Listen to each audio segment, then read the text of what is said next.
how would you like to be a White House PA? And I was like, sir, I'm a pretty roughneck PA. I may have threw an F-bomb in there. Hi, I'm Greg Davenport, and welcome back to the JGD Prepared Service Podcast, where we recognize and celebrate everyday heroes, the people who quietly serve humanity without seeking the spotlight. Through this podcast, we share stories of compassion, resilience, and selfless service from individuals whose efforts often go unnoticed. Our mission is simple, but yet profound: to remind our listeners that heroism isn't limited to grand gestures, but is often found in the kindness and courage of those living next door. By highlighting these unsung heroes, we aim to inspire others to act with empathy, purpose, and a spirit of service in their own communities. Today's guest is Travis Kaufman, a retired Army PA and university professor with an amazing story of both service and sacrifice, taking him from areas of high threat and to the White House. His story is amazing and one worth hearing. But before we start, be sure to like, share, and follow us. It really helps. Hi, Travis. It is great to have you here today. How are you doing? I'm doing great, Greg. How are you? I'm good. I understand you're in Colorado. Yeah, I was stationed out here in 2021 with the 4th Security Force Assistance Brigade and worked with the 10th Special Forces Group. And I did my time here. I did 2 deployments over in Eastern Europe, and then I retired just February of 2025 of this year. Man, you're fresh. You are fresh. Very fresh, yeah. I remember when I left the military, I was only in for 9 years, but when I left, I had a high and tight haircut. I mean, it was tight. And within 10 days of leaving the military, I was at the University of Washington in Seattle attending PA school. And man, I did not fit in. Yeah. I looked totally different. It was quite an interesting transition from the military to the civilian world. So how has your transition been? I can still make a difference, but it's a little bit different kind of difference I can make within the military and the government, and then also working with the NGOs I like. So I love it. It's great. Do you feel like the groups you've worked with are still funded? Are they able to continue their mission, or has that changed?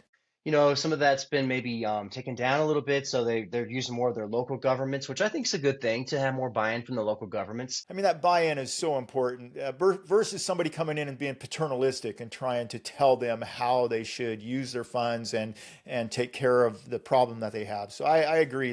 If you can have it done locally and you get buy-in from the local organizations and government, much better way to manage it, I think. Yeah, So absolutely. good for them, and good for you for being involved with them. I want to talk about that a little bit, and we'll get to that, of course. But in almost every podcast that I do, especially with people like you who have such an interesting background, I like to get to know them a little bit and find out about their history, even when they were young, when you were a child. So could you tell me a little bit about your upbringing and what it was like for you as a young lad? So I actually grew up in southern Missouri. I still probably have that country accent a little bit, but yeah, southern Missouri.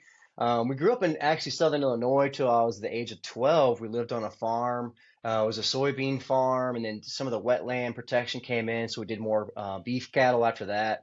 My dad got a factory job, and then worked in a factory in southern Missouri, and grew up just kind of a normal kid. Mom and dad both together, just pretty great upbringing. I would say wrestling was probably one of the best things for me as a young kid because it causes a lot of discipline.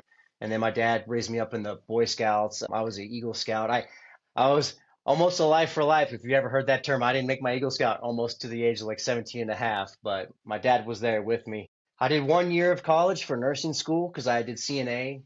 Before that, certified nurse assistant. And my buddy came home from the Air Force basic training, and he's just talking about how awesome it is. And I was like, I'll be honest, I was just kind of a small town kid from Missouri, a little bit bored. College was good, but I was like, dude, that sounds awesome. So the next day, I went to the Army recruiter and I was like, hey, brother, I want to just do the coolest job you got. And he showed me medic, and that looked pretty cool. Then it was a little different to be an infantry ranger. And then he showed me deep sea diver combat engineer. And there's this video of this deep sea diver with the helmet crawling out of the water. And I was like, that is so cool. So In we the signed Army, up. in the Army now. In Wait the a minute. Army. Now, we're talking about the Army, not the Navy. Yep, in the Army, yeah. So yeah, I signed up and I was shipped off to basic training like literally like a month later. My dad was like, "Dude, what are you doing?" And I was like, "You know what? I want to do I just want to do some adventure, you know." And that training path, learn some combat engineer skills, and then you become a deep sea diver. The Army, believe it or not, has more ships than the Navy, and there's a lot of inland work with the Army Corps of Engineers.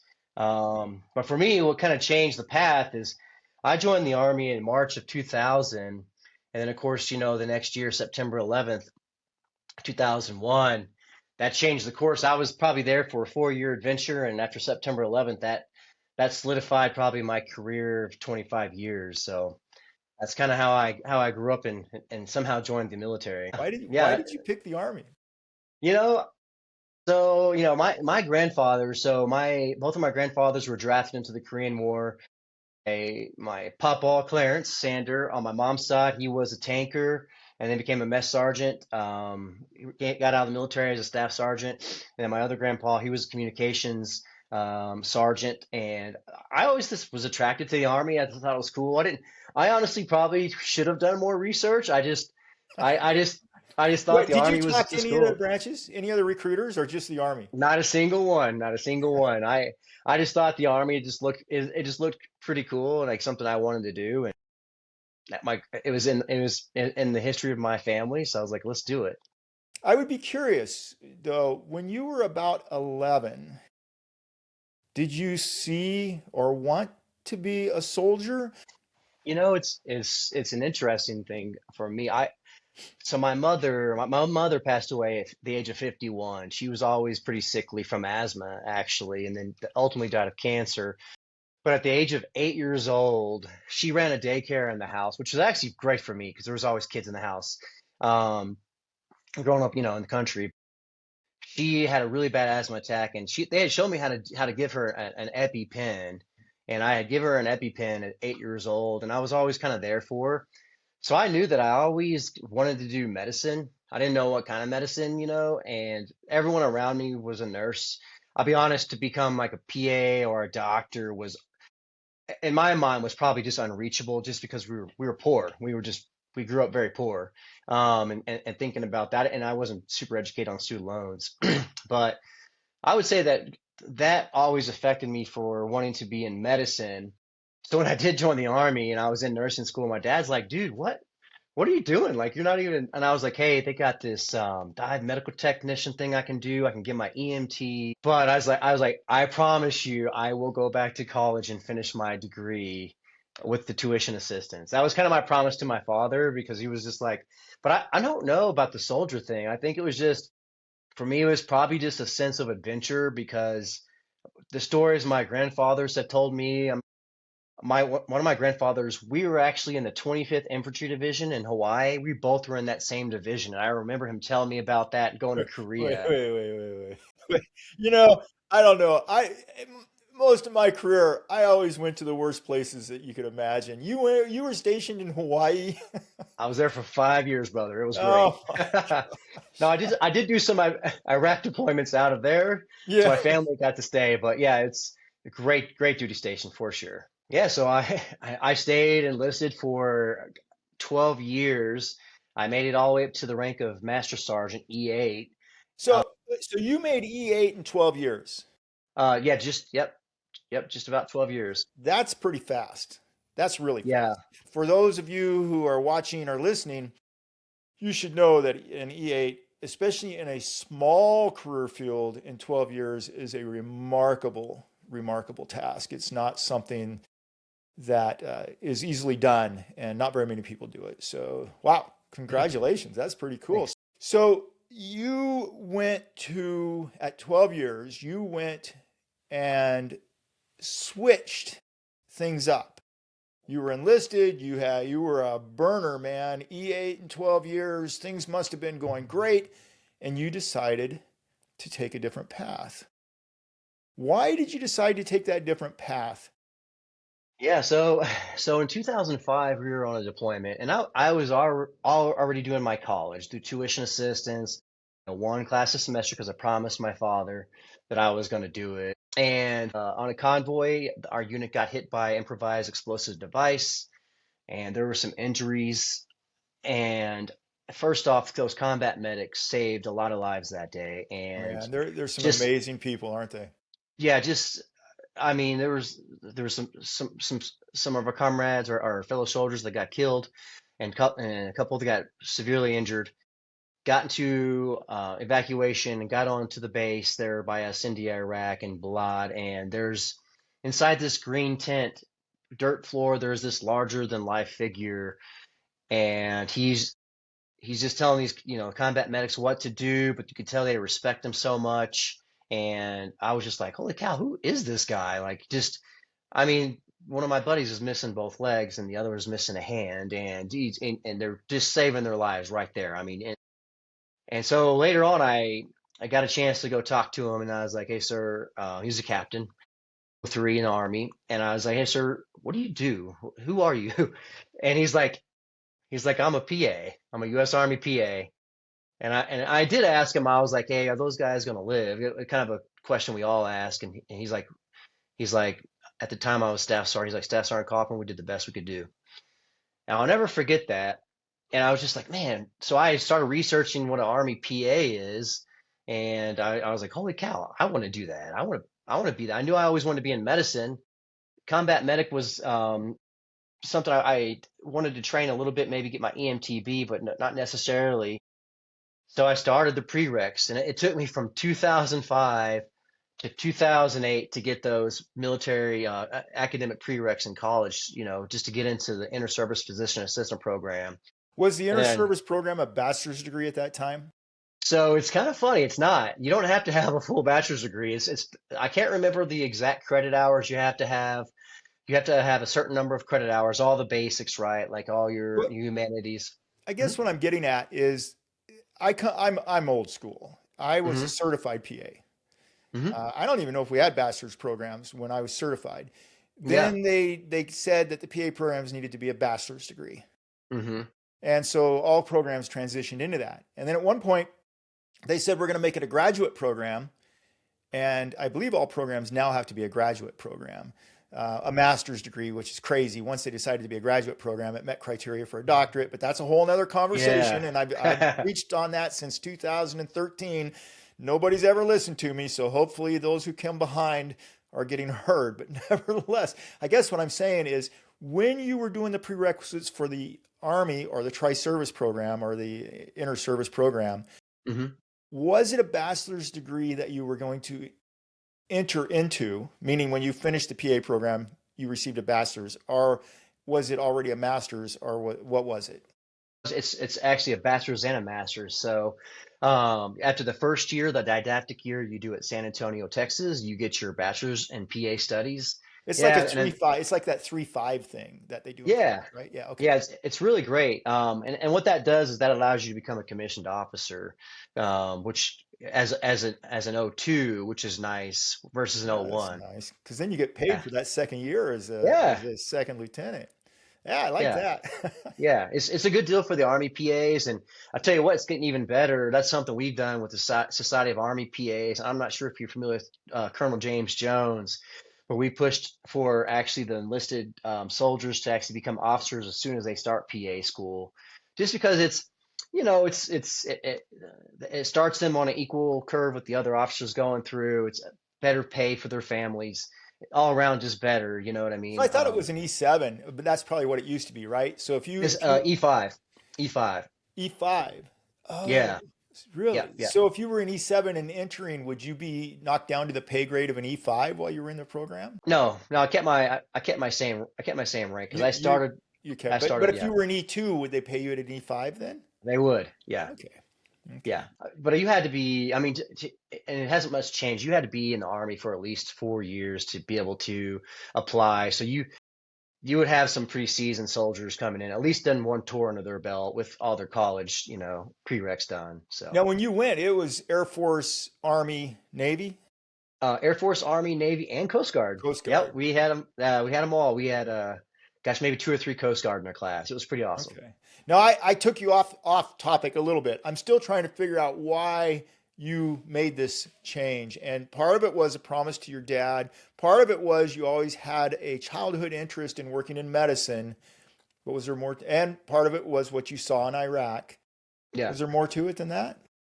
I think just seeing that PA in Iraq and going through that, I'll be honest, that was a pretty emotional time for me in that deployment, and just seeing that, and I was just like, I loved what I was doing, but I was like, I want to go and make a difference. I saw that PA and those combat medics saving lives, and I don't ever compare service, but I felt like they were probably making their difference was something I wanted to do. I was out there looking for improvised explosive devices in Iraq, which was important work.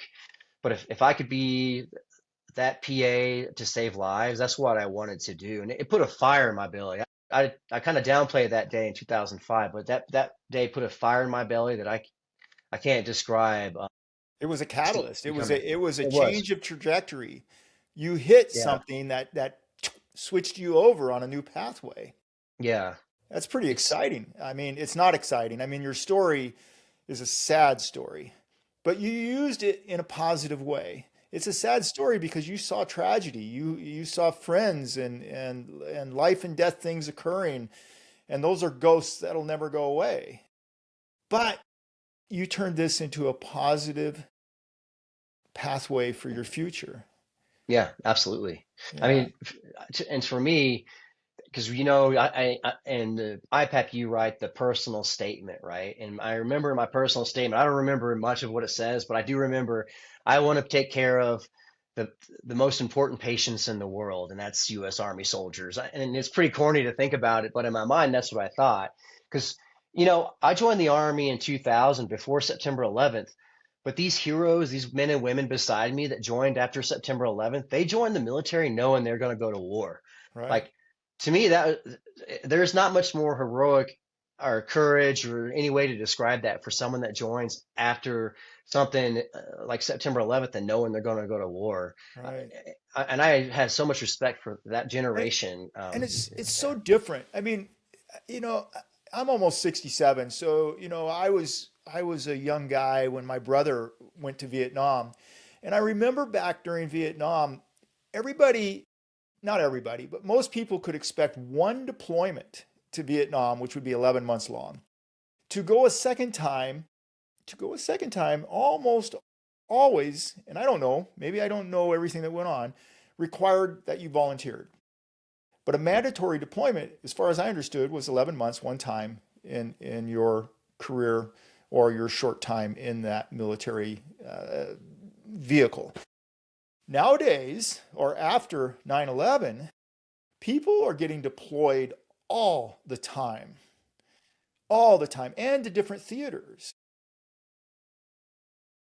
You know, Yeah, it's I have not been an advocate of that. I actually think that it's created a huge amount of PTSD among our soldiers, airmen, sailors, Marines, Coast Guard. What do you call a Coast Guard guy, by the way? Coastie. Coastie. Coastie. Yeah, I I think. got Yeah. Coast Guard friends. I don't. Hey, if you're watching this, friends from the Coast Guard, don't be insulted. I really didn't know, but that's a lot of you. You're telling me at this point in our discussion, you've already been deployed 3 times, and we're going to Hmm. discuss more about your military career, and I'll bet you there's more deployments in there. Yeah. Yeah. In a career path where you're deployed that many times under high threat, that weighs on our military members. It weighs on them heavy. So, I don't know. That's tough. So I agree. People came in after 9/11. They may not have known that they were going to face that many deployments, Hmm. Right. but Right. that was a reality for them. Yeah, and there's that generation of, and I will tell you, even for me personally, trying to come off of that op tempo, operational tempo, and like have a normal life, it's even hard for me now. I still kind of live. That's probably why I still kind of do the work I do because I say scratch the itch a little bit because you just kind of get used to that operational tempo. Yeah. Maybe not the danger and stuff like that, but definitely going out and making a difference because that kind of fulfills you, if that makes sense. It makes total sense. The hardest thing that's Mm. ever happened to me almost a year ago to this day. I had a near death experience, and I basically had 4 liters of blood in my belly, which I should have been dead. You know, Yeah. if we think about it on a combat arena in a mass casualty scenario, if they've lost two leaders, the odds of them surviving are almost zero. And I threw massive PEs. I had pulmonary hypertension. I had acute renal failure, medically induced coma. My wife was told I wasn't going to survive, and so on and so on and so on. The point I'm getting at is my life trajectory changed after that. I'm on a blood thinner now. And Hmm. because this is the second event, not because I have a factor five issue or something like that, both of them were situational. I'm going to be on that blood thinner the rest of my life. First time, Right. actually, I was on my way back from Iraq, where I'd been at Wow. the front lines during the liberation of Mosul from ISIS, which I spent Mm. several trips there in 2017. But nevertheless, my trajectory's changed. I will not Hmm. be going back into high threat arenas while I'm on Eliquis. Right. It's probably one of the worst things that has happened to me because I want to go. I don't, you know, I feel like I make a difference when I'm in those environments. Hmm. So what I'm getting at here is my trajectory's changed, but I agree. When I come home, I thrive in that environment, but when I come home, that's when the reality Yeah. sets in, and that's where it's hard. Is You when know, I you're had, home. Is that true for you? oh, absolutely. And I think that's why I have gotten more involved in education and a little bit of more consulting stuff like that. Because I know eventually, obviously my wife's a saint and my family, they know I love to do it. But I had a friend recently. He was more of the operations officer for the hurricane after the hurricane in Jamaica. And he was just like, man, I want to be there on the ground. And I was like, hey, brother, you are making a total difference doing what you're doing because the operations is important, logistics is important. So there's a time for all of us to kind of think about that, right? Because I've done some missions this year, but I've also supported a few missions as well where I wanted to be there badly, but I was like, you know what? You have to be that leader and step into that, Trav. Like you have to let other people do it, right? You've always heard about the guy that says, well, he keeps saying he's going to retire, but pff, you know he never will. And then when you get Yeah. to that point, you're like, well, I get it now. I get it. You know, whatever that is that excites you and you feel is an important part of your life and how you make a difference in this world, how do you walk away from that?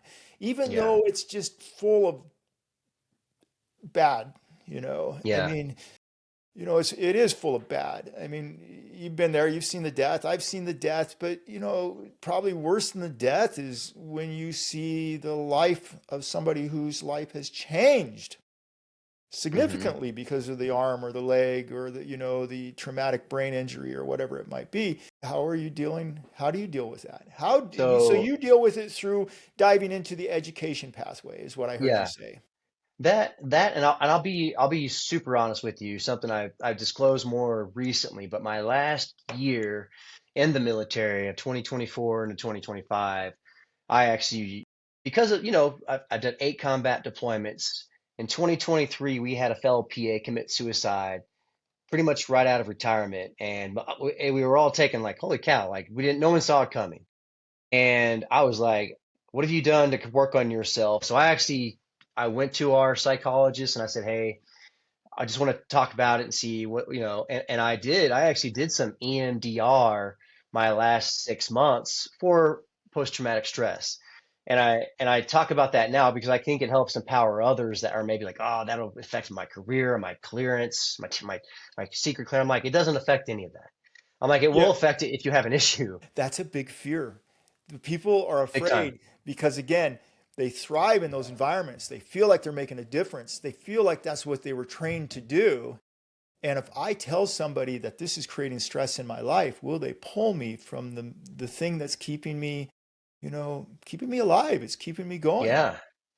And it's Yeah. a big deal. So I get it. I get what you're saying. But in the process of not seeking help, they can, and many do, get worse and worse. Now, maybe not when they're in that environment, but when they come home and they feel alone. Yep, that's that. I mean, the studies show the first 3 years after transition from the military is when you decompensate the worst. Yes. Because you talked about you lose that brotherhood, that camaraderie, maybe that different op tempo. Maybe you're seeing 30 patients a day in the ER. It could be so that was the reason I went after it. But I was also like, I want to lead these missions to continue, and I took care of Ukraine refugees during the invasion, and that one hit me hard too. And I'll tell you, doing that has helped me think about reflection, about grounding. And now when I lead students or I lead teams on these other missions, we talk about this reflection or we talk about grounding ourselves before a pretty rough situation. And I think it's helped me be a better leader for other people because I went through that process and worked on myself. I want to go back to this EMDR thing. I did that, and I I personally did not find it helpful, where so many people do. And it was a process where I was supposed to focus on the absolute worst thing that I saw. We had 3 to 5 mass casualties a day, every day for months.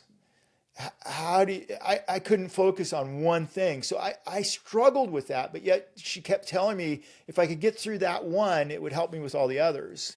Yeah. And I saw a psychiatrist and psychologist, and I found, there was help in different areas, but the validation was probably the biggest help I had from somebody who would listen to me. Did you find the EMDR was the biggest thing for you in that, or was it more of a validation like I'm talking about? I think a mix of it all. I did enjoy the EMDR because there's probably one moment that I got back to that I would say I just kind of just compartmentalized it. So that one was probably good for me to face. But yeah, I think the validation and talking about honestly just talking about it in general, and then working on some of those things. Like I know I'm a big person of reflection and a big person of grounding, and I think Can you expand on that just a little bit, what you mean by grounding and reflection? I yeah, think that's yeah. recall kind of, putting it into perspective.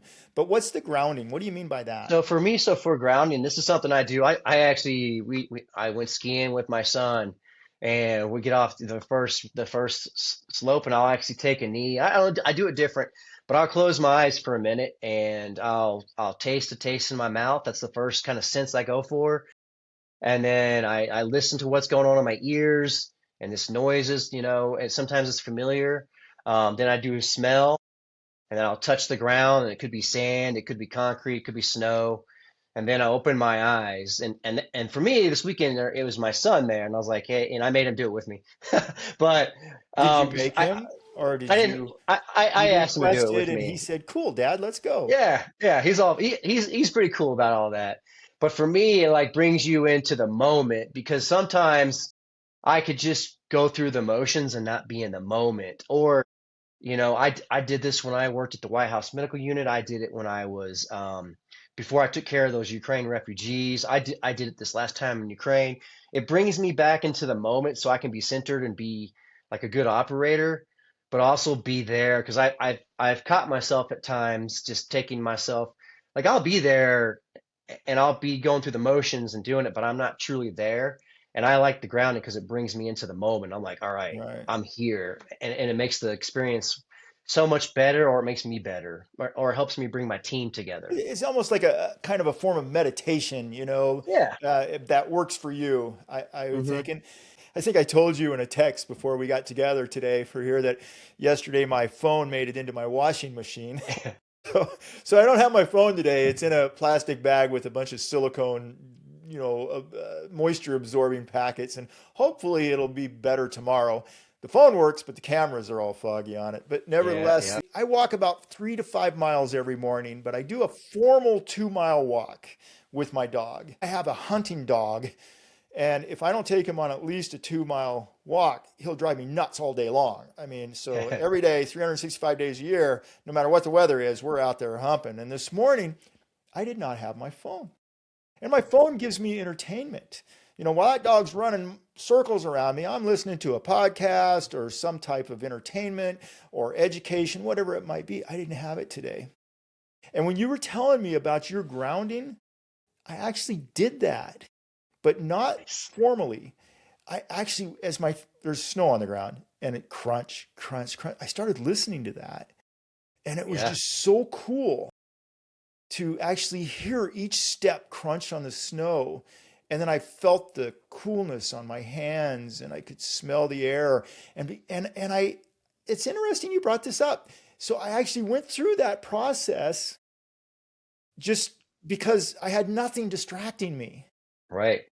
And we're so surrounded or captured by our phones these days, or whatever they are. They're really just a computer that has a phone in them, right? Yeah. and Yeah. and they seem to monopolize every moment of Absolutely. when you go somewhere and you see everybody sitting down and they're all on their phone. No one's talking to each other. It's Oh yeah. crazy. It's Hmm. crazy. But I found that so refreshing this morning, and that's what you do. You formally do that, Hmm. and it helps you. And I hope you don't mind me saying this. You said it helps you with the memories or the PTSD and normalizing things for that moment, and it helps you to continue to stay in that moment and have a happy life. Yeah. Yeah, it just brings me into the moment, the moment that I just need to be there and be present, right? Because Right. I think we've all had times in our lives where we're not fully present. And I recognize that, and some of that's through, the therapy and recognizing PTSD, and it's helped me tremendously. And not just me, but when I'm with teams, you know, and then of course then we do our after action review, and reflecting, I do a couple different ways. Sometimes we'll do a formal AAR, and What's then an I pick you this need one, to say what an AAR is because an a lot of after, people listening aren't going to know what that is. So yeah, like your formal after action review, and that's, here's what we did, and here's what we can do better, and here's what we can sustain, right? But I debrief. do, yeah, debrief. But Yeah. sometimes I did this in Tanzania with my students, and they actually loved it. It gets it could seem a little corny because we do it with our Boy Scouts. Because earlier this year we did a 70-mile trek, backpacking trek, and at night around the campfire we do roses, thorns, and buds. And Okay. the rose is what went well that day.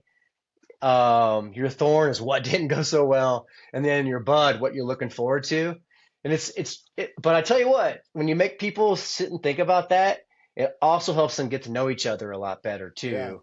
And I actually really love that one as far as like maybe not so formal after action review, but a little more touchy feely. But it's also like, hey, let's get to know each other, like, and it's important, especially when you're backpacking and you're on your 50th mile, you know.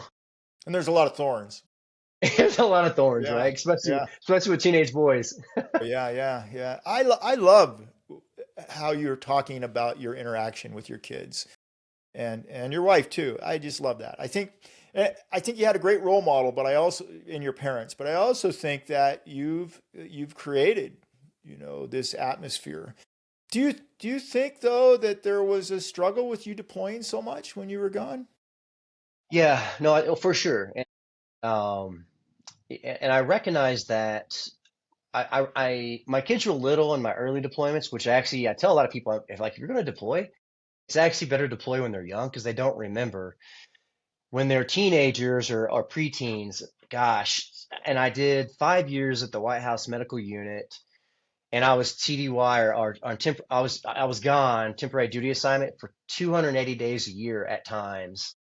And that was a struggle at first because my kids were new to their school because we had moved from Hawaii to Washington, D.C.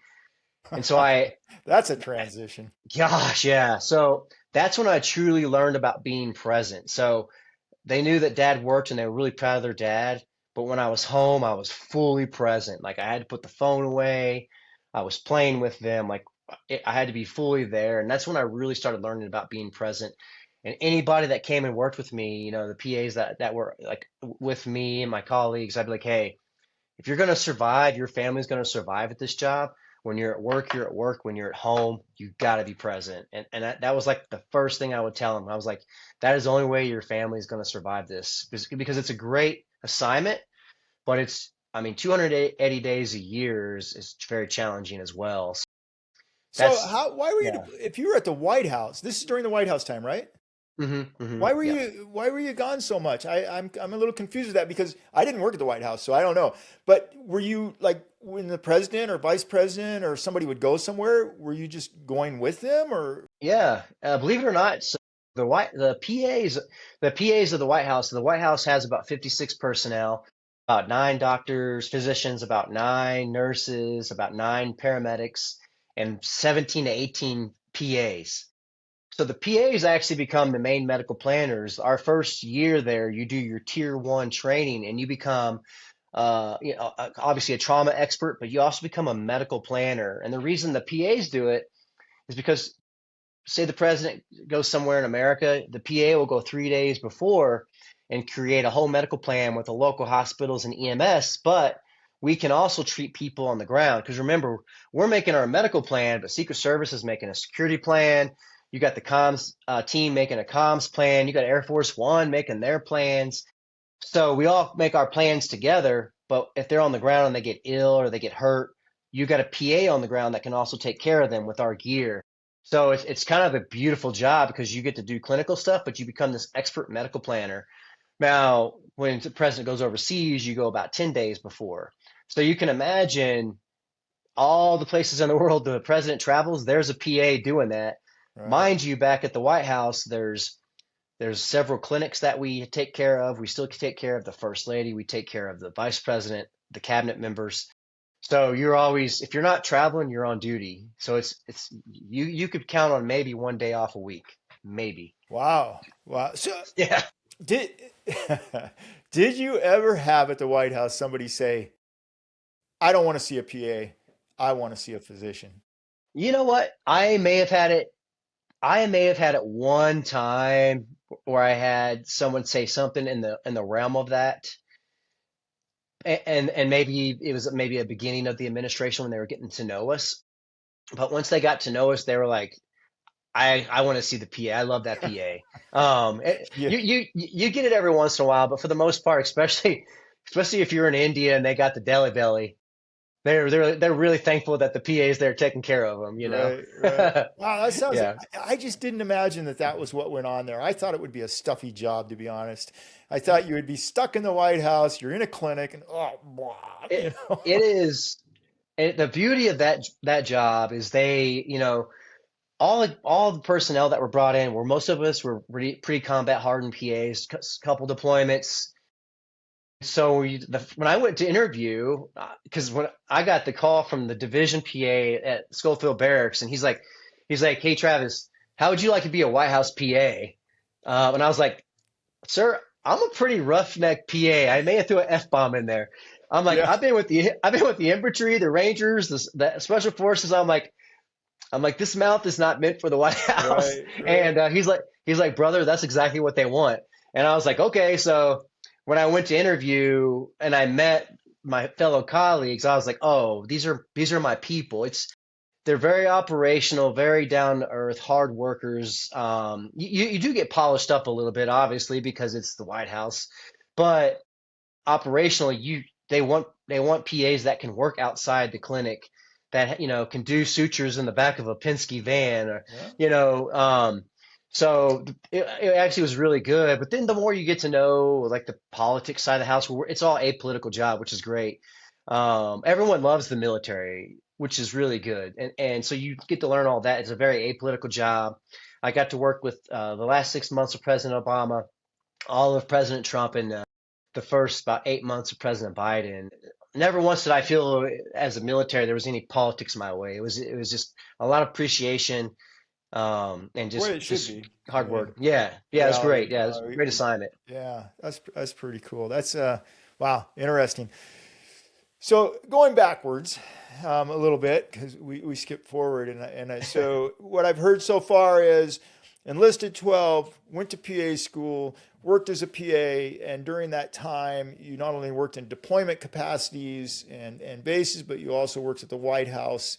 So quite an illustrious military career, working your way up through the ranks before you decided to get out. Now, as a major, I don't believe there's a cap, like you can only be in for so many years, then you have to get out, or is there?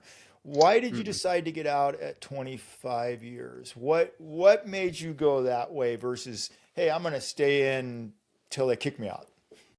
Yeah, that's a tough question for sure because I was very torn about it.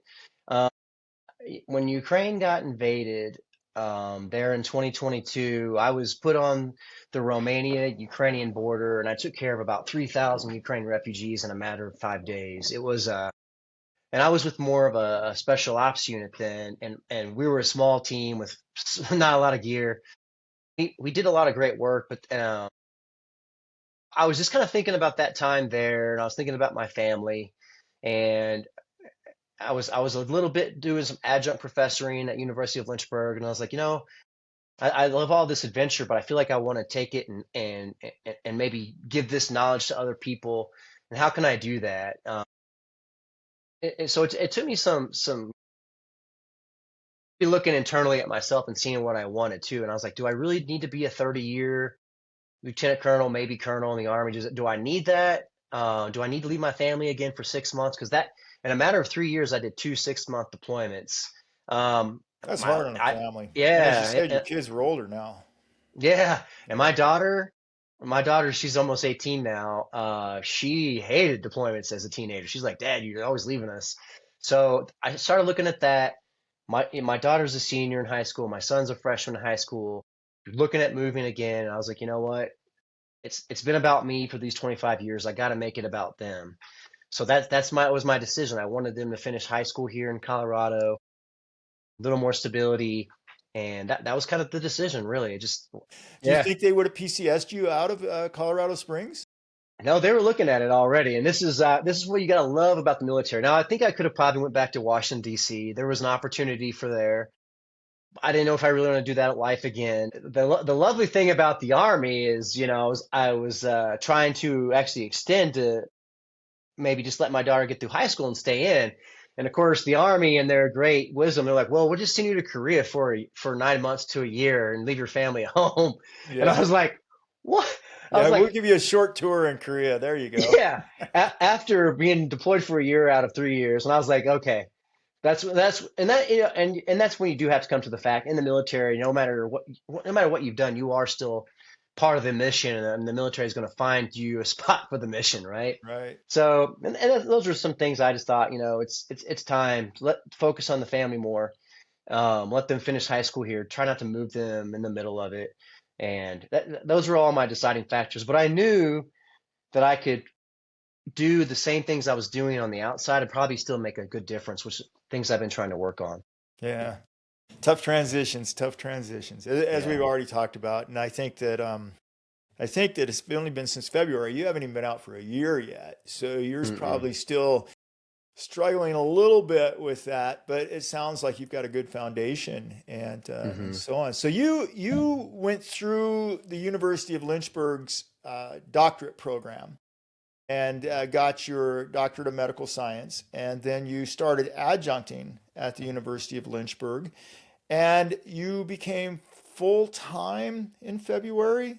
Is that correct? Um, so I did, as I was transitioning my last 6 months, I was allowed to go full time. In November of 2024, I started going full time because I was allowed to do that with my transition from the Right, military. right. Yeah, yeah, and I was with the Emergency Management Global Health program. I Well, was taking over that concentration. right on, right on. I think it was, a great Yeah. idea. I hope it continues because I know you're not there anymore. I know I'm not there anymore, and I don't know who's running it now, but I think it's a great idea, and I think that we need to have PAs that are trained in emergency management and global health because we can truly make a difference in people's lives. So you were there for, gosh, 24 then. oh gosh, a year or so, and now you're making a big move. Yeah. What's going on? I love my time there at University of Lynchburg. It was great. Just I saw this Arkansas College of Health Education. It's a DO school.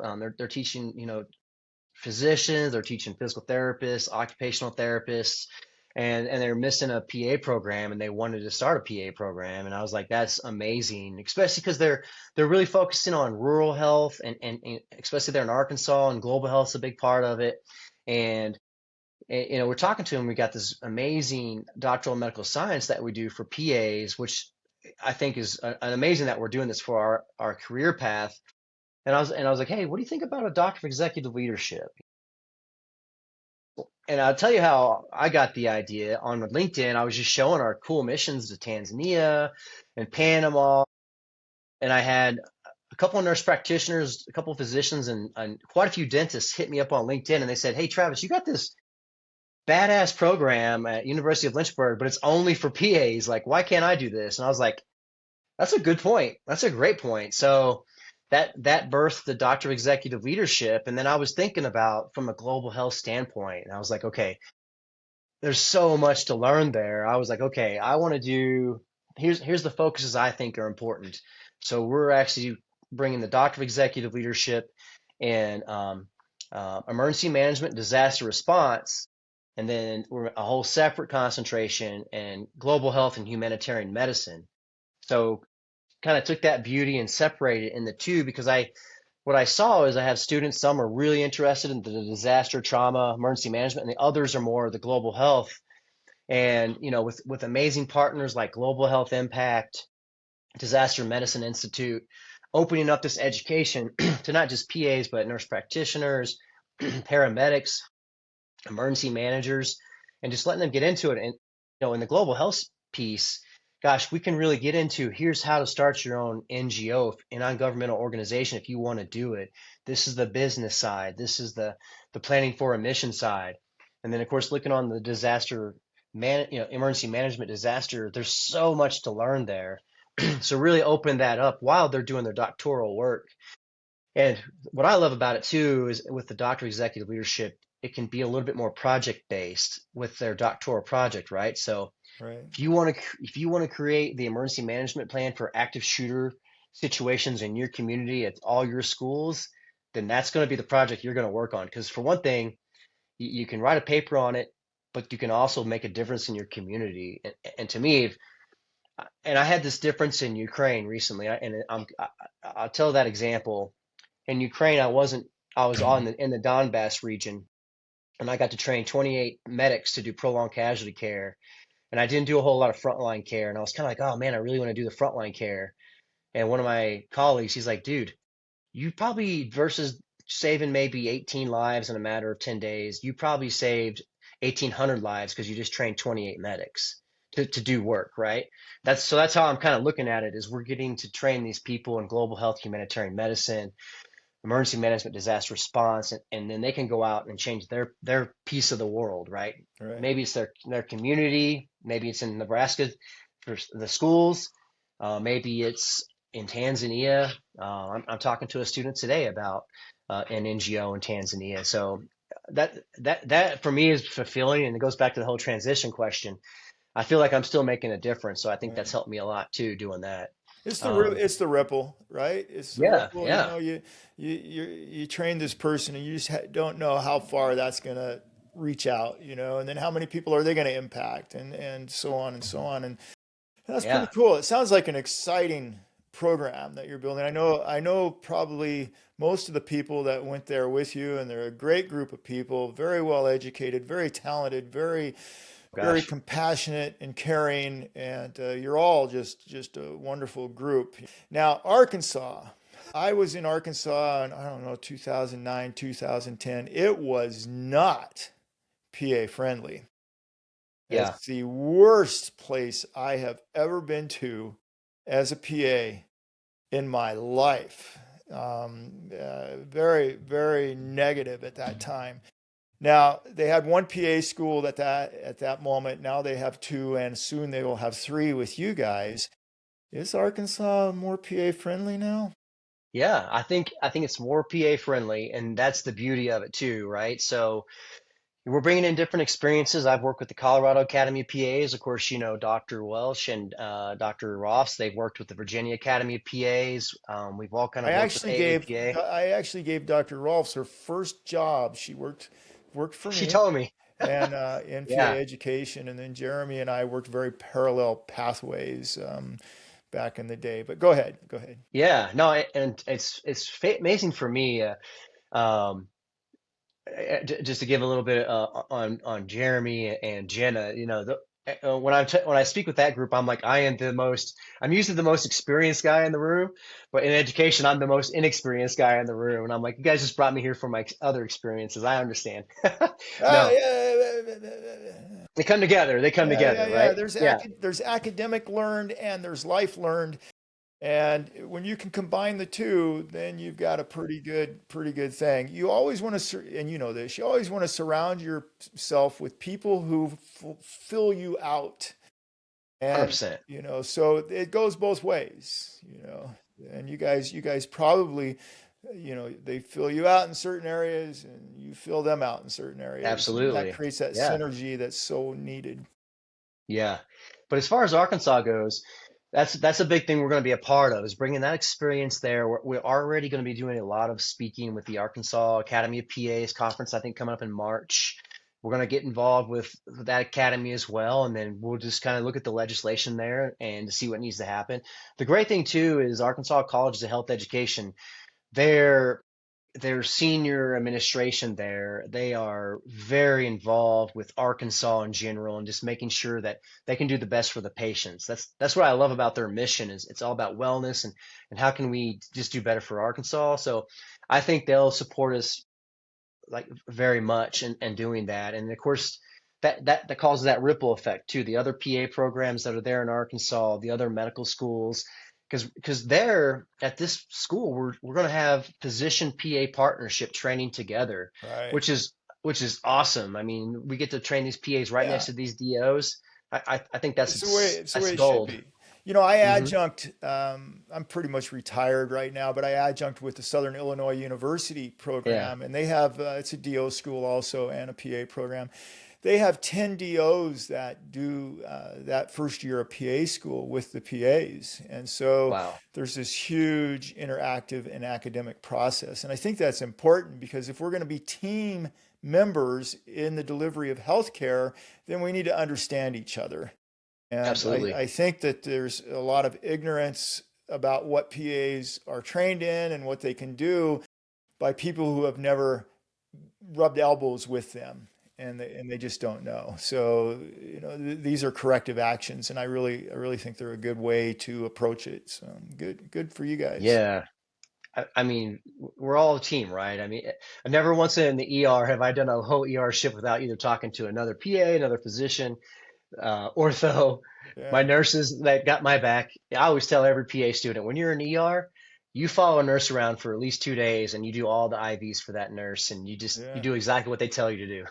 Well, You I'll know, tell you what, when a nurse says to me, why are you doing that? My ears perk up. Why are you asking me that? And then I either tell them why I'm doing it or I say, well, thanks for pointing that out. I appreciate it. In all of this, and you've talked about it as we've been communicating today, you've done a lot of humanitarian work. Now, some of it was part of your job in the military. You did, you said 8 deployments, I believe is what you said. Is that correct? yeah, And usually in the military, we don't say 8 deployments when we're talking about employments to friendly areas. We're usually talking about deployments into harsh environments or high threat arenas. So that's a lot in a 25-year career. We already know that you've seen a lot of trauma in that and that you've had to deal with that and you've also done a lot of education in that. So you've been quite a significant figure in that arena. Talk to me about, and you've already breached it a little bit with Tanzania and so on and Ukraine, but talk to me about your non-military humanitarian type trips. yeah, absolutely. My first I had done several in the military, right? But my first one actually was it last year in the Dominican Republic, actually, Santo Domingo, Dominican Republic, with Rob Gray, Dr. Rob Gray, one of my great friends. I know He was Rob. teaching. Yeah, Actually, Rob's. I actually offered Rob a seat in one of the PA programs that I ran. Oh, I can't remember if he accepted or not, but he ended up going somewhere else. And then yeah, he was one of my students in the doctorate program, as I recall. Yeah. such a great guy. He was taking PA students right after their first year, going into their second year, and he needed another faculty. And I was like, "Yeah, brother, that sounds awesome." So yeah, we did a week in Puerto Rico, and being outside the military, it was much different, right? I got to I got to show these students like how a military guy packs for a trip, so I got to teach them, because You can always fit a little more in there. yeah, my kid's probably a little different, but then teaching them not just the science of medicine, but the art of medicine. And these we did an outreach clinic with Haitian refugees. We did it in displaced persons, and we were doing everything from like trauma Now, where a guy had got wait a minute, shot. wait a minute, wait a minute. Haitian refugees, Hmm. Yeah, Haitians that had come to the DR. the DR. Because Haiti right now is totally Yeah. gangland. They don't really have a Hmm. government in place, I don't believe. Yeah. So, okay. I just wanted to Yeah. clarify that. Yeah, there was so there's DR Missions is the NGO we worked with. It's more of a religious affiliation, doing amazing work. Like, and when I say I vetted them first, that's a big thing. I vetted like, do they have continuity of care? They've been doing it for 20 years. But yeah, we go to this church. We set up this outreach clinic for Haitian refugees, and it's everything from diabetes to blood pressure to some traumatic injuries there on site, and we got to show the students how to treat all of this. And the beauty is we also did shifts in the hospital there, so some of these people we would see at the outreach clinic would actually see us at the hospital. I mean, gosh, in one shift there was a gentleman that had a trauma. We did a chest tube in their ER, in their ER, and then probably did I don't know, gosh, I don't know, probably 20 sutures everywhere from delivering babies. Another guy had got shot in the leg, and we Now, are these treated PA him. students with you? These are PA students. Yeah, That's they were great from. exposure. Great exposure. Oh yeah, but it was also showing them just the humanity of people too, because I wouldn't. There's probably a subset of PA students that maybe come from similar background as myself, and there's some maybe a little more affluent, and maybe others that just haven't really traveled the world. So I love to expose them to that environment because I think it'll make them better providers. So that was my first actual humanitarian mission just last year outside the military, and I got the bug. I was like, oh my gosh, that was awesome. And then we took PA students from Lynchburg to Oaxaca, Mexico in January. That was really good. And then with the Emergency Management Global Health Program, we had brought on board doing global health missions, and we did one with floating doctors last year. Earlier this year. I think it was in May, and that was a super in the jungle mission, and I loved it. I had 8 seasoned PAs doing their doctoral, and we go live in the jungle for 5 days. So we set up a clinic at the Nabe Buble tribal areas. There's several different tribal areas. What floating doctors, they set up a clinic every 3 months in different villages. So every 3 months they're going to get a follow up. So what's cool is when you first get on the floating doctors base there in Panama, Bocas del Toros, Panama, you fill up all these Pelican cases with metformin, blood pressure refills to go to this village that you're going to be working in for the next 5 days to do all the refills, but then you do all the regular medicine. And it could be everything from delivering 8 babies to doing ultrasounds on 30 pregnant women to there's some trauma stuff we did too, to just regular care. There's some HIV, a lot of scabies, deworming. Right. So but you do that during the day, and then at night you set up hammocks and you sleep there. Yep. But what I loved about that mission, the first day we pull up and it's just raining, and it's a 3-hour boat ride to get to this village. We're like 100 meters from the shore because it's low tide. We had to get out and walk the boats in. And the students were like, they were looking at me like WTF. And I was like, well, guys, this is the mission. Yeah. So Yeah. awesome. So, And that's and reality. then, yeah, I've been on disaster trips where we've had to do the same. I mean, so that's great exposure. I mean, yeah, because that yeah, happens. It happens. yeah. And I love that, but Floating Doctors is a NGO I'll continue to work with forever because, like I said, they have that great continuity of care. It's such a beautiful model, and you can go out there for a month, you can go out there for a week, but you're living with the people. So not only are you Yes. treating them medically, but you're seeing how they live. It's so interesting because we really don't understand the lifestyle or how people exist in impoverished areas in the world because you can't even imagine where a family might earn $200 in a year. You know, how do these Right. people live? I mean, they live in a 100 square foot home that has 10 walls, three sides, 10 walls, and then a tarp across the opening. 100 square feet, and they might have a family of 5 or 6 that live in that or sleep in that at night. They build fires inside there on the ground to cook their Yeah. food on, which sets them up for COPD and asthma and all kinds of stuff, you know. The crowded living conditions where it's just one house on top of the other, you know, set them up for tuberculosis and, you know, all these other crowded living condition type problems. And then just the poverty that creates nutrition issues, and then their water that, you know, they defecate, they urinate, they bathe, they do their laundry all in the same water. They cook with it, they drink it. There's so many issues that we just don't comprehend until Yeah. we see it. And then when you see Oh it, you're like, gosh. oh my gosh. And then you realize in global health how important the education component of what we do is, because Hmm. sometimes they just don't know, you know, and they're not stupid, they just don't know. If you were to look at your life, I would like to know if there was anything in your career or life of service that created a huge transition. And other than seeing that PA,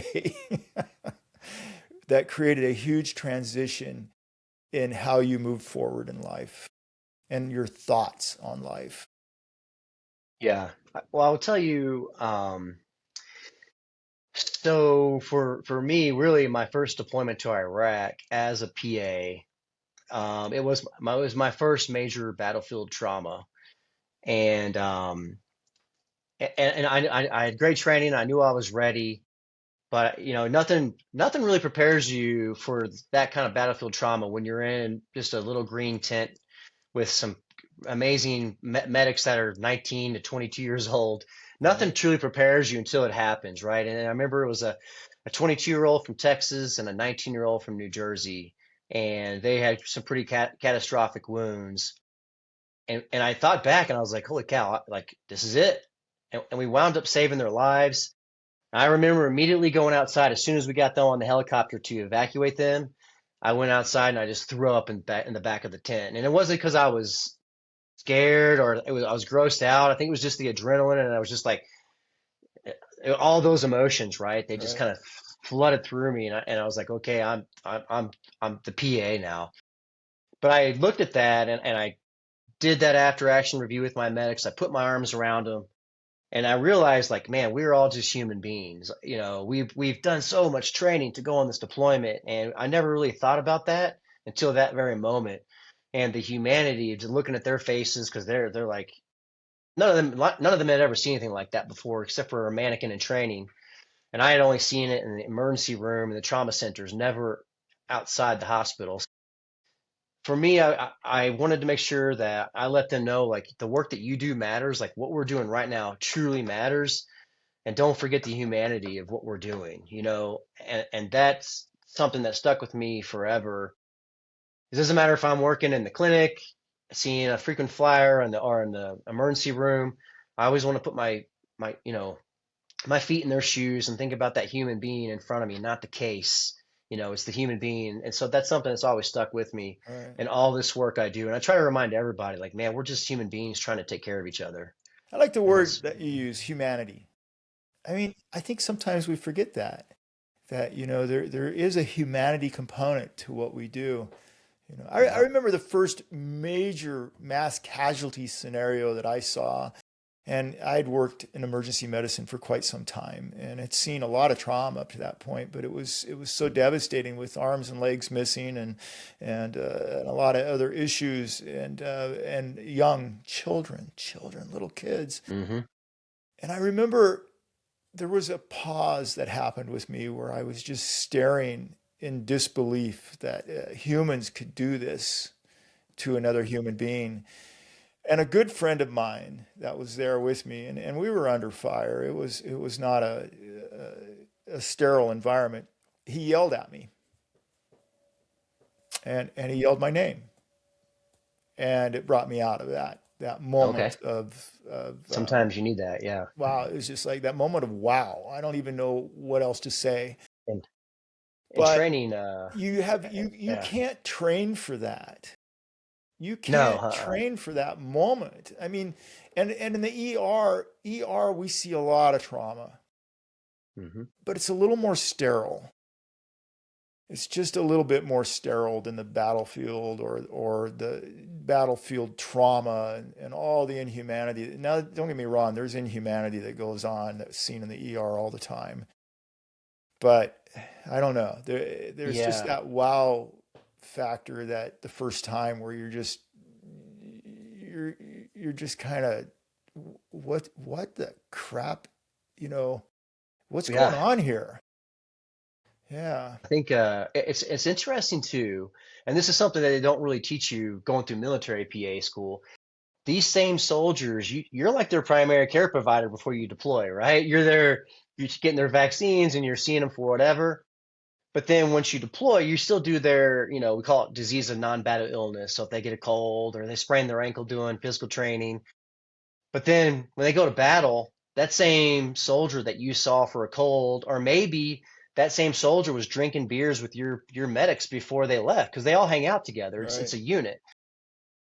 It's that same human being and that same brother or sister that they may have been having beers with, or you treated their sprained ankle, and now it's in front of you missing legs, and mentally preparing for that. It was a challenge for me in the beginning because like, oh my gosh, like here's, this is Joe that I knew from here. I mean, or maybe we did a CrossFit workout together last week in the gym. Right. So Right. those are definitely some things that I had to prepare myself, and later deployments I would talk to my medics about like, hey, because it could be even be we've had a couple of medics that got injured Yep. and Yeah. nothing affects you.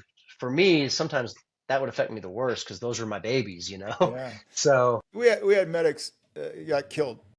You know, yeah. yeah. And the other thing is, I don't think it gets any easier. Hmm. I think No. I just don't think it gets easier. It's, No. yeah. It's at least, but I think it's valuable to talk about it. Gosh, 100%. Yeah. gosh. I, Yeah. I preach that all the time. I Yeah. I was talking to a fireman a couple weeks ago about this PTSD and how I believe that vets and anybody with PTSD from a traumatic stance gravitate. I believe that we gravitate towards silence because we're conditioned to do that. I Hmm. don't think that we want to internalize and be alone. But what Hmm. happens is you volunteered or you get, suck it up, or you get that doe-eyed look where they're looking at you like, I wish you'd shut up, you know? And Yeah. and you start to see that or hear that so much that you eventually don't say anything. And the Hmm. other problem I think is you almost feel guilty when you talk about it because, you know, well, one, you're not getting the response that you should, which should just be a comforting hand and I'm here if you need me, Hmm. Hmm. versus trying to solve all your problems. I mean, Yeah. so Yeah. I think we do gravitate towards silence because of the response we get from people. And that's Hmm. why we need to talk about it. Like you and I are right now, you Yep. know. We Absolutely. need to be Yeah. able to talk about it. And the easiest way to talk about it is when you have a common thread. And it doesn't have to be a vet. It could be somebody who's, has traumatic history that can understand and not, Hmm. not ask inappropriate questions or say inappropriate things or just shut you Yeah. down. So Yeah, it's an interesting thing, and there is way too much suicide, as you've already talked about. We've lost, Yeah. I've lost quite a few friends or people I've known, and I'm sure you have too. And some of them are just like, where did this come from? But you really know if you sit down and think about it, you know where it came from, but you just didn't Hmm. realize that they were struggling that bad. And Right. that's why we need to be able to talk about it. And a lot of my friends now are posting on Facebook things like, I'm here if anybody needs to talk to me and things like that. Hmm. And that's good to know. It's hard to reach out. And for me, a lot of my friends know that I've gone through some crap in the last, couple years or so. And I have two friends that reach out to me every month or so, just, hey, how you doing, man? And Hmm. I know what they're doing. I mean, Yeah. so it's kind of cool. So I hope that everybody, and if anybody's listening that's having struggles, feel free to contact me. I'll listen. I'll listen. Won't judge you. And I think we need that. We need Absolutely. that as veterans of whatever we're veterans of. So, so cool. Cool. Well, I really like, I've been to the DR. Here, let me tell you one of the problems I had with the DR. Uh, Medical mission, non-threatening, taking care of people in the community. We stayed at a resort. Yeah. And so we had that little band around our wrist that showed that we stayed at the resort. Yeah. And then we would go to these outlying areas where they ain't got a pot to pee in. Uh-huh. They got nothing. And we got a band that says, I can eat till I'm stuffed. I can drink if I want. I got a bed to sleep in. I got a toilet. I got a running shower. Now, the running shower might be cold water, but nevertheless, I got a running shower. And they got nothing. So Hmm. I like your jungle trip. And those are Hmm. the trips, most of the trips I go on, we're embedded with the population we're taking care Right. of. So I've never Right. liked staying at a resort and then going out because I feel Yeah. guilty in It's that. The other thing I like when I go on trips is I always, through the translator, find a local family where we're at and I ask them to make a traditional meal, not an Americanized meal, but a traditional meal for me and my team to include all the translators and everybody. And I pay them for it. I love So that. we've Yeah. had That's chicken's great. feet, bowls, balls, soup, you know, iguana, Yep. iguana eggs, all kinds of stuff like that. That's very traditional for where we're at. And two Hmm. things happen with that. We get exposure to culture, and the family feels appreciated because we've asked them to do that. Plus, I stimulate their economy by paying them. I once had 100%. a guy shave me at full beard, and I went in to get shaved, and I kind of feel guilty about this actually. When he was done, he didn't want any money because we had taken care of his kid the day before. Hmm. And I forced the money upon him. I took away his sense of giving back. Mm. And I don't know what was right there because I knew he didn't have anything. And I Yeah. really wanted to give him money, you Right. know. But That's a tough one. by doing that, I was being paternalistic and I took away his moment of a good feeling that he probably would have had from, giving Hmm. back in that way. Yeah. But yeah, I love to stimulate the local economy in any way I Yeah. can. And I don't like to stimulate it by going to the Americanized shops or whatever it might be. I like to Same. stimulate it at the lowest possible point of care that I can, and in unexpected ways. I think that's a great thing to do and a lot of fun to do and great exposure from both sides. Have you ever Yeah. done that? Absolutely. I mean, so I would say Oaxaca, we did stay in a I love that hotel. place, by the way. Yeah, Yeah. it's that's a good one, and I like to call that like a tier four mission. So that's good if like you're really exposing young new PAs to it and keeping it kind of controlled. Whereas like yeah, floating doctors, we live with them locally. So what we always do at that village, there was a one of the local ladies. She made the bread like out of just coconut and water and maybe flour. So we'd Mm. always every morning That go it's get her amazing. coke. Oh, it's just like a big I don't know biscuit, but we Yeah. would go buy those from her every morning. I mean, she lived right next to us. And then all our scrubs, all the women hand sewn the scrubs like in their traditional village. So we would definitely pay all of them to do that for us. And plus, Yeah. why we lived there, we could wear it and we look more traditional with them. So that was great there. And then Tanzania, we lived on the grounds of Sharati Hospital, and we ate local food there every day. Out on the, And did you eat the street food? Out on the street? I ate a couple times. I ate street food. I was really careful in Arusha though, because Arusha, it was let's just say at the end I ate some street food to kind of be, and let's just say I paid for that on the airplane ride back. But but Hey, look, yeah. I eat street food everywhere I go.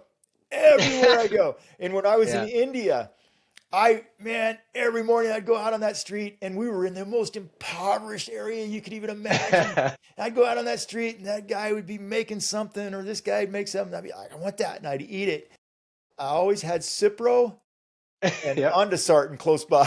Yeah. Yep. Oh yeah. Oh yeah. Yeah. The Yeah. Delhi Belly is real. That's real. But Yeah. yeah, we were up in what I really loved. We did a Schistosomiasis outreach on Lake Victoria, and spending time out there with that village was that's you brought it up too.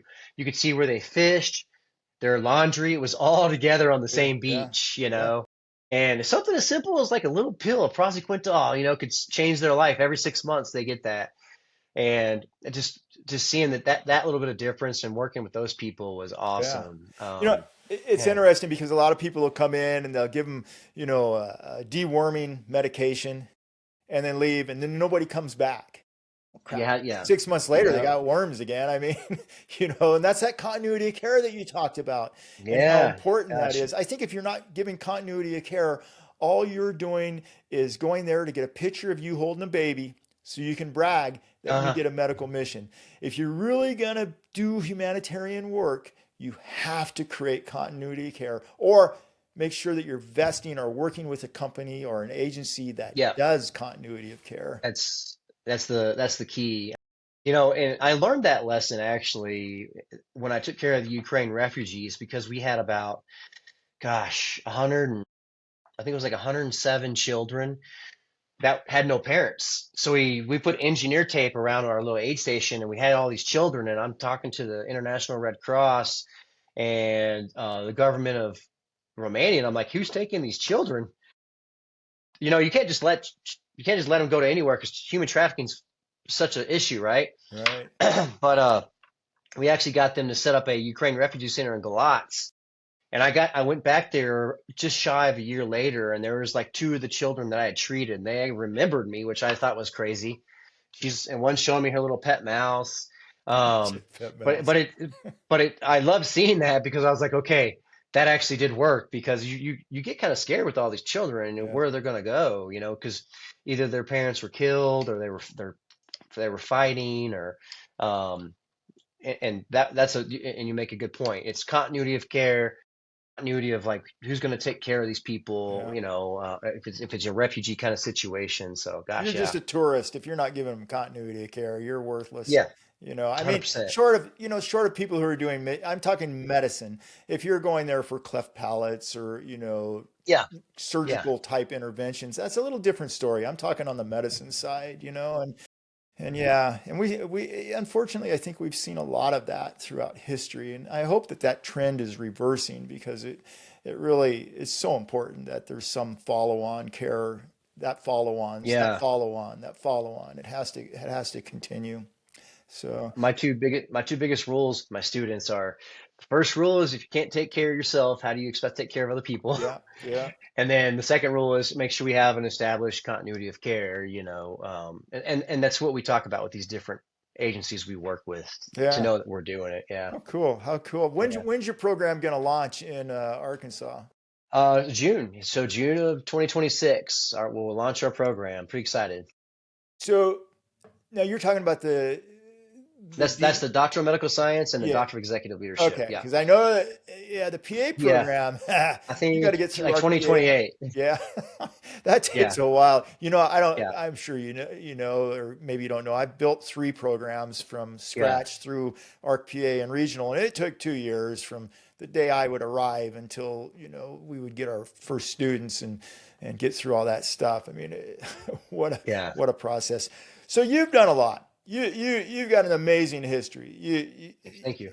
It started probably in your childhood when you saw things, especially with your mother, and the fact that you had a desire to work in medicine because of the dealings that you had there, and then you kind of started that pathway, but you decided to go in the military. You served in the military not only as an enlisted guy, but also then went into the officer ranks as a PA. Multiple deployments from both sides, enlisted and as an officer, taking care of soldiers and people in country that would be intermixed or caught in that combat arena, I'm sure. From there, you've also done medical missions both while you were in the service and since you've been out, and you've worked your way through your education pathway to a doctorate. So you have a doctorate, and it's an academic doctorate. You have the title of Dr. Kaufman. Such a confusing issue. People believe unless you're a physician, you cannot have that title, but that's not true. It's an academic accomplishment, and thus it fits. So, nevertheless, you've done all of that. The medical missions you've done have made a difference. You're also training people in how to do disaster medicine, global health, how to be leaders in the medical community. You've done so much, and in the whole process, you've balanced your family, and you've been a good leader, it sounds like, with your children. You have a great relationship, it sounds like, with your wife. So much and so much more to come. You're definitely somebody who's made a difference in this world. It's very impressive. If you were to give advice to somebody who wanted to be able to sit in your shoes when they're at your age and feel some sense of accomplishment, even though there's more to do, some sense of accomplishment, what would you tell a 20-year-old? I mean, so what I always tell them is the first thing is don't be afraid to just try it. Never count yourself out, right? So if you're thinking about making that jump to go to medical school or PA school or whatever, just do it, Don't count yourself out. Just take that leap. But then also put the work in. If you're gonna you can't have dreams if you don't have a plan, right? You can have dreams all day, but you gotta have a plan. So you gotta be able to put the work in. So don't count yourself out, put the work in that you need to put in. But then along the way, if you're doing medicine or wherever you're doing, just don't forget the humanity of the people around you. Yeah, We're all trying to take care of each other, and I think that's important. We forget about that sometimes because you said that computer that we carry around, put that down, look at each other in the eye, have a good conversation. right. And I feel like those have been the successes for me is that, just take that leap, work hard, obviously, and just look at that human in front of you and just think of how can we take care of each other. Yeah. When you said that, it reminded me of when I was probably about 17, and my dad, he looked me in the eyes and he said, you can't start at the top. Yeah, When you said you have to yeah, put the work in, because when I was a yeah, young guy, I didn't want to put the work in. I just wanted to start up here. yeah, And it's a real realization in life that, you gotta, walk up those stairs to get there. You can't just, you can't just jump to that point. yeah. And I think that's so important yeah, if you want Well, something, you got to work for it. It's just not going to happen yeah. Well, I think magically. you That's could agree crazy. too in education. For me, probably 50% of me giving education is storytelling and then educating. Yeah, Because yeah, sometimes you got to have a story to relate it, and then here's the education behind it. And to me, that goes so far with people because they're like, oh, dang, okay, that lived experience taught you that, you know. what's so important, and throughout history, and I'm not sure that we do this anymore, but throughout history, the elders of a community were the teachers, Hmm. and they taught from their life experience. But now maybe we don't, but I think we do in a lot of cases. We push the elders aside, and we forget how much value and knowledge that they can contribute to the conversation. And Hmm. we shouldn't do that. We should let them tell their stories, because there's learning to come from those stories, and they're so valuable. And there's negative learning and positive learning, but negative learning is still learning. Yep, I mean, when I absolutely. was a SEER specialist in the military, we did a lot of negative learning or Yeah, teaching, yeah, and there was yeah. value in it. But it's I much prefer the positive side. It's much easier, but yeah, yeah. Huh. Do your neighbors know who you are? I think so. Well, yeah, probably. I mean, two of my neighbors are military guys. One actually just PCS to Japan, Air Force guy, really good brother. He's a firefighter, so we're like this. Yeah. But yeah, no, we know each other in a roundabout some ways. Yeah. They know my history a little bit. They know your So, history a little bit. Do they know that you did 8 deployments? yeah, so I mean, probably maybe some beers in the driveway. I talked about it a little bit, but Yeah. Do I'm they always know I do they was know about all the medical missions you've done? well, yeah, a little bit. I talked to them about that stuff because I think I want them to relate and be like, oh, that's Yeah. really neat, The something White they the want White to do. House time, all the time, 280 days or so away from your family while you were there a year. Yeah, yeah, They know that stuff? a little bit, a A little little bit. bit? My wife has our family pictures with from the Christmas parties and our landing area in the house. So people will come and be like, oh, that's really cool. Yeah. What is this about? Do they But know that you're making a difference in people's lives now by passing all of this valuable skill set that you have on to others? I think that's probably what I try to talk about the most is Yeah. because if you can influence one person and they want to make a little difference as well, then I think that's important for sure. Well, look, Yeah. the whole reason I'm doing this podcast is to talk about the hero next door. It's so important that we recognize that there are these good people and that these good people have not only made a difference in the world by who they've impacted by what they do. You have done so much. If I lived next Thank door you. to you, and we didn't know each other, would I really know the depth of what you've accomplished? Mm, Probably not. probably not. So we need to recognize that. You are the hero next door. You've done great, amazing things. Even in the last hour or so that we've been talking, we've probably just scratched the surface. We could probably talk for days and probably have a lot of fun doing it, actually. I'm proud of you. It's an honor to know Thank you, Greg. you. Thank you. You're amazing. You are Thanks, sir. the hero next door. You're making a difference. Thanks for all that you do. I appreciate it. Thank you. Thank you, Greg. Thanks for having me today. Yeah, it's been an honor.